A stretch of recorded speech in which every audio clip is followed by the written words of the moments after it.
नमस्कार। फाइटर समाचार में आपका स्वागत है। पेश आज 4 दिसंबर शाम 4 बजे राजस्थान की खास खबरें।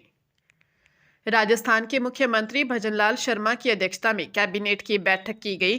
कैबिनेट बैठक में अनुकंपा नियुक्ति को लेकर सेवा नियमों में संशोधन का अहम फैसला लिया गया। जोगाराम पटेल ने बताया कि अनुकंपा नियुक्ति के मामलों में अब 180 दिन में आवेदन कर सकेंगे। उन्होंने कहा कि अब तक 90 दिन में आवेदन करना होता था, लेकिन अब 180 दिन में हो सकेगा। वही भर्ती परीक्षाओं में वेटिंग लिस्ट की वैधता को अब 6 महीने से बढ़ाकर 12 महीने करने का फैसला लिया गया है, जबकि प्रवासियों के लिए पॉलिसी लाने और राजस्थान ट्रेड प्रमोशन पॉलिसी 2025 का अनुमोदन जैसे कई बड़े फैसले लिए गए हैं। किशनगढ़ एयरपोर्ट को वैकल्पिक एयरपोर्ट के रूप में विकसित करने का फैसला किया है। कैबिनेट मंत्री जोगाराम पटेल ने कहा कि राजस्थान जन विश्वास उपबंधों का संशोधन अध्यादेश को मंजूरी दी गई है। कैबिनेट में राजस्थान ट्रेड प्रमोशन पॉलिसी 2025 के भी अनुमोदन का फैसला लिया गया है। साइबर सुरक्षा ऐप संचार साथी पर केंद्र सरकार बैकफुट पर आ गई। सभी स्मार्टफोन में इसे अनिवार्य रूप से प्री इंस्टॉल करने के लिए कंपनियों को जारी आदेश वापस ले लिया गया। वे पक्ष और तमाम समूहों ने ऐप की अनिवार्यता को यूजर्स की प्राइवेसी के लिए खतरा बताया था। इससे पहले केंद्रीय संचार मंत्री ज्योतिरादित्य सिंधिया ने लोकसभा में कहा था कि सरकार 28 नवंबर के आदेश में बदलाव को तैयार है। इस ऐप से जासूसी न तो संभव है और न ऐसा होगा। मंत्रालय ने बयान में कहा, ऐप इंस्टॉल कराने का मकसद कम जानकारी रखने वालों तक इसे आसानी से पहुंचाना था। गत एक दिन में 6 लाख लोगों ने रजिस्ट्रेशन किया, जो 10 गुना वृद्धि है। 1,05,00,000 डाउनलोड हो चुके हैं। वहीं विपक्ष के नेता राहुल गांधी ने सरकार पर बहुजनों से विश्वासघात का आरोप लगाया। कहा, जाति जनगणना के लिए सरकार के पास ठोस ढांचा नहीं है। न संसद में चर्चा हुई और न जनता से संवाद हुआ। अपने सवाल पर सरकार के जवाब की कॉपी के साथ राहुल ने एक्स पर यह टिप्पणी की। चंडीगढ़ में इंद्रप्रीत पैरी के कत्ल के बाद गैंगस्टर गोल्डी बराड़ की गैंगस्टर लॉरेंस को धमकी देने के बाद लॉरेंस गैंग भड़क गया। लॉरेंस के गैंगस्टर हैरी बॉक्सर ने ऑडियो जारी कर गोल्डी को धमकी दी है। बॉक्सर ने कहा कि गोल्डी बराड़ लॉरेंस भाई की चप्पल उठाता था, तूने लॉरेंस के घर रोटी खाकर उसी थाली में थूक दिया। जब तेरा नाम पहली बार कत्ल केस में आया तो 4 दिन तक तेरा बुखार नहीं उतरा। हैरी बॉक्सर ने गोल्डी बराड़ को कहा कि वह अपना एड्रेस बताए या हम हमारा बताते हैं, आकर मिल ले, तेरी सारी बदमाशी निकाल देंगे। इससे पहले गोल्डी बराड़ ने लॉरेंस को धमकी देते हुए कहा था कि उसने चंडीगढ़ में इंद्रप्रीत पैरी की हत्या कर यार मार और गद्दारी की है। लॉरेंस पैरी के घर रोटी खाता था, वहां रहता था, फिर बेशादी की बधाई देने के बहाने उसकी हत्या करवा दी। गोल्डी ने कहा था कि अब लॉरेंस को कोई नहीं बचा सकता, उसका टाइम खत्म हो गया है, उसके कुत्ते बिल्ले भी सुन लें। आरपीएससी द्वारा परीक्षा आयोजन के 51वें दिन सहायक सांख्यिकी अधिकारी आर्थिक एवं सांख्यिकी विभाग परीक्षा 2024 की उत्तर कुंजी जारी कर दी गई। आयोग ने इस परीक्षा में आए 100 में से एक भी प्रश्न को गलत नहीं माना है। अब अभ्यर्थी ही बताएंगे कोई प्रश्न त्रुटिपूर्ण रहा है या नहीं। अभ्यर्थियों से इस बारे में आज से आपत्तियां ऑनलाइन मांगी गई हैं। आयोग द्वारा इस परीक्षा का आयोजन 12 अक्टूबर को अजमेर व जयपुर में किया था।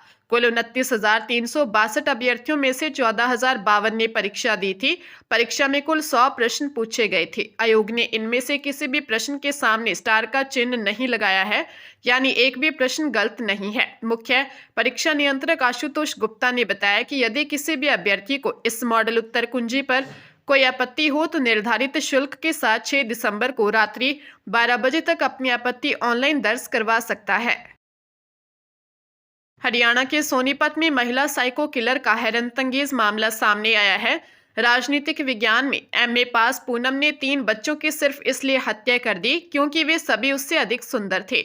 मामले का खुलासा नौलथा गांव में 1 दिसंबर को माता पिता संग शादी में आई 6 साल की विधि की हत्या के बाद हुआ। पुलिस ने उसके रिश्ते में चाची सोनीपत के गांव भांवड़ की 32 वर्षीय पूनम को गिरफ्तार किया है। पूनम विधि के पिता संदीप के ताऊ के बेटे नवीन की पत्नी है। वह इससे पहले 2 साल में वह अपने 3 साल के बेटे शुभम, ननद की बेटी 9 वर्षीय इशिका और मायके पानीपत सिवाह में ताऊ के बेटे दीपक की बेटी 10 वर्षीय जिया की भी हत्या कर चुकी है।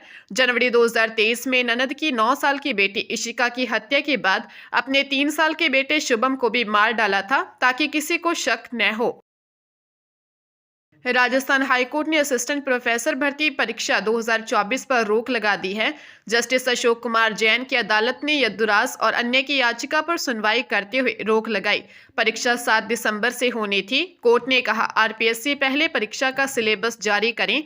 सिलेबस जारी होने के 30 दिन बाद परीक्षा करवाए। दरअसल आरपीएससी ने सितंबर में भर्ती का विज्ञापन जारी किया था, लेकिन भर्ती परीक्षा का नया सिलेबस जारी नहीं किया था, जिसे लेकर हाईकोर्ट ने आरपीएससी सचिव को भी तलब किया था। आरपीएससी ने सितंबर में 30 विषयों में 574 पदों के लिए भर्ती का विज्ञापन जारी किया था, जिसके लिए करीब 92,000 अभ्यर्थियों ने आवेदन किया था। भर्ती परीक्षा का नया सिलेबस जारी नहीं किया गया था। याचिकाकर्ता की ओर से वकील राम प्रताप सैनी ने बताया कि आरपीएससी ने सिलेबस जारी नहीं किया और आवेदन करने के बाद समय भी कम दिया।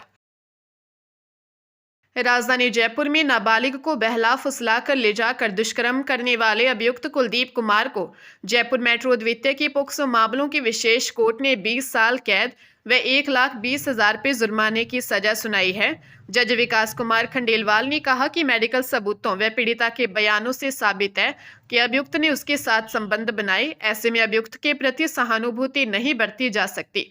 विशेष लोक अभियोजक मातादीन शर्मा ने बताया कि पीड़िता के पिता ने 15 फरवरी 2021 को विश्वकर्मा थाने में रिपोर्ट दी थी। अभियुक्त नाबालिग को वैलेंटाइन डे मनाने का कहकर दिल्ली ले गया और संबंध बनाए। अभियुक्त ने कहा कि उसे आपसी रंजिश के तहत फंसाया गया है। दौसा में विदेश से एमबीबीएस के बाद एफएमजीई स्क्रीनिंग के दस्तावेजों में काट-छांट कर फर्जीवाड़ा के गंभीर आरोपों में एक डॉक्टर को एसओजी टीम ने हिरासत में लिया है। यह कार्रवाई सैंथल मोड़ स्थित बजरंग नगर क्षेत्र में की गई, जिससे चिकित्सा महकमे में हड़कंप मच गया। एसओजी की टीम ने स्थानीय डीएसटी के सहयोग से सैंथल मोड़ स्थित बजरंग नगर आवास पर दबिश दी। यहां से एमबीबीएस डिग्री के कथित फर्जीवाड़ा करने के आरोपी डॉक्टर देवेंद्र गुर्जर को हिरासत में लेकर टीम तुरंत जयपुर के लिए रवाना हो गई। एसओजी की टीम द्वारा जयपुर ले जाकर आरोपी से पूछताछ की गई। आरोपी डॉक्टर देवेंद्र गुर्जर पर एफएमजीई स्क्रीनिंग से जुड़े दस्तावेजों में काट-छांट करने का आरोप है। संदेह जताया गया है कि डिग्री की वैधता साबित करने के लिए दस्तावेजों में बदलाव किया गया। एसओजी इसकी जांच में जुटी है।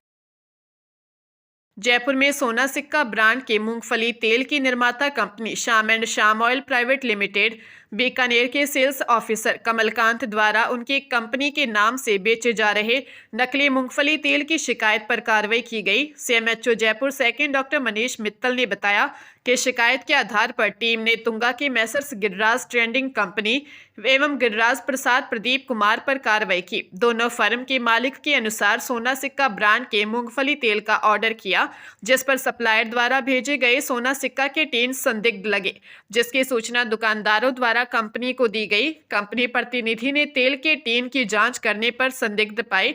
एक दुकान पर 15 एवं अन्य दुकान पर 24 टीन आपूर्ति किए थे। एफएसओ ने दोनों दुकानों से संदिग्ध सोना सिक्का ब्रांड के मूंगफली तेल के नमूने लेकर 39 टीन सीज किए। राजधानी जयपुर में नकली नोट और फर्जी पट्टों के साथ सरगना को नॉर्थ जिले की डीएसटी और विद्याधर नगर पुलिस थाना ने गिरफ्तार किया है। आरोपी का साथी विशाल रावत 5,600 के नकली नोटों के सरगना हरिकृष्ण पहले ही पकड़ा जा चुका था। आरोपी खाली प्लॉटों को अपना बताकर जेडीए, नगर निगम और सहकारी समितियों के फर्जी पट्टे तैयार करता था तथा फर्जी पट्टे देकर लोगों से मोटी रकम ठगता था। आरोपी पिछले 5 महीने में जयपुर शहर में 1,76,000 रुपये से अधिक के नकली नोट खपा चुका है। डीसीपी नॉर्थ करण शर्मा ने बताया कि विशाल की निशानदेही पर मूलतः जोधपुर के बिलाड़ा निवासी और वर्तमान में शास्त्री नगर स्थित सुभाष कॉलोनी निवासी मास्टरमाइंड 47 वर्षीय हरिकृष्ण बाहेती उर्फ ज्ञानचंद उर्फ गुरु को गिरफ्तार किया गया। आरोपी के पास से 76,100 रुपये के 655 नकली नोट, जेडीए ग्राम सहकारी समितियों के फर्जी पट्टे और मुहर बरामद हुए हैं। राज्य के स्कूलों में तृतीय श्रेणी शिक्षक लेवल 1 का शिक्षक बनने के लिए प्रारंभिक शिक्षा का 2 वर्षीय डिप्लोमा पाठ्यक्रम यानी डीएलएड संबंधित अभ्यर्थी के लिए करना अनिवार्य है। तृतीय श्रेणी शिक्षक भर्ती परीक्षा में शामिल होने के लिए अभ्यर्थियों को डीएलएड पाठ्यक्रम उत्तीर्ण करने के बाद राजस्थान पात्रता परीक्षा यानी रीट उत्तीर्ण करना भी अनिवार्य है। राज्य के विभिन्न जिलों में संचालित 370 डीएलएड कॉलेजों में 26,000 सीटें निर्धारित हैं। प्री डीएलएड परीक्षा की मेरिट के आधार पर चयनित अभ्यर्थियों को इन कॉलेज में सीट आवंटित की जाएगी। 12वीं उत्तीर्ण अभ्यर्थी प्री परीक्षा में शामिल होने के पात्र हैं। सामान्य वर्ग के अभ्यर्थियों के लिए 12वीं में न्यूनतम 50% अंक अनिवार्य हैं, जबकि आरक्षित वर्ग के लिए 45% अंक जरूरी हैं।